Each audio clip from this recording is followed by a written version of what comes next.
Bonjour, dans cette vidéo, on va corriger un problème de thermodynamique. Donc, une masse d'air de 1 kg subit la transformation ouverte de l'état 1 vers l'état 2 suivante. Donc, on a l'état initial ayant une pression P1, c'est 10 puissance 5 pascal, c'est la pression atmosphérique, à un volume massique, V1, c'est 0,9 m3 par kg.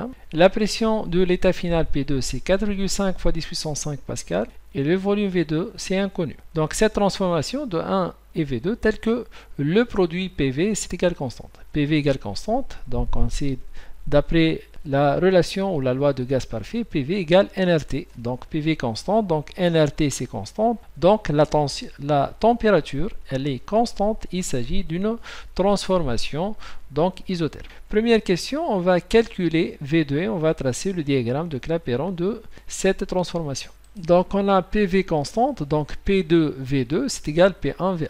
Donc, pression 1 V1 de l'état 1 égale P2 V2 de l'état final 2.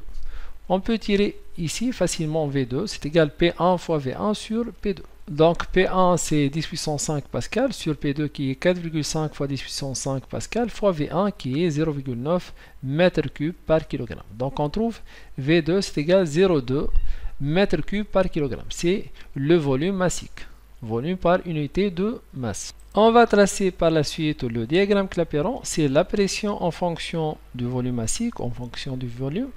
Donc, et on va commencer par le premier point, l'état initial, P1V1. Donc, P1 c'est égal 10 puissance 5 pascal, ici c'est le premier point. Et on fait l'intersection avec V1 c'est égal 0,9 m3. Donc, ici c'est le point initial. Et on va se déplacer vers P2, donc 4,5 pascal. Ici c'est la pression, elle va augmenter. Et le volume était 0,9, il va diminuer vers 0,2. Donc, on va se déplacer vers ce point-là.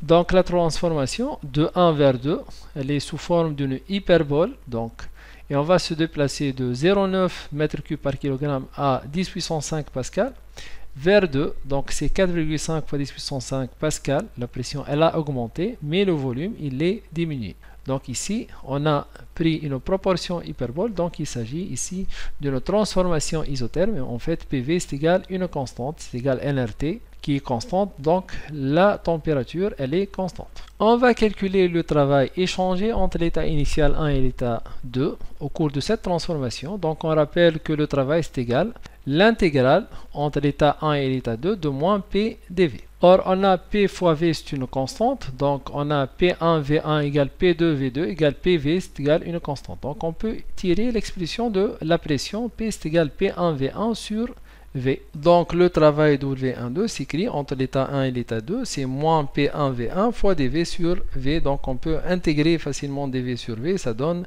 log nucléaire. Donc le travail c'est moins P1 V1, l'intégrale dV sur V, entre V1 et V2, ça donne moins P1 V1 log de V2 sur V1.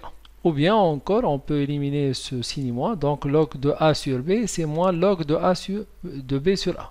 Donc on peut ajouter ce signe moins dans le log, on obtient P1 V1 log de V1 sur V2. Voici l'expression du travail entre l'état initial 1 et l'état 2. Donc, application numérique, donc on a P1, c'est égal à 10 puissance 5 pascal, fois V1 qui est 0,9 m3 sur kg, fois log V1 qui est 0,9 sur 0,2, on trouve 135 367 joules par kg.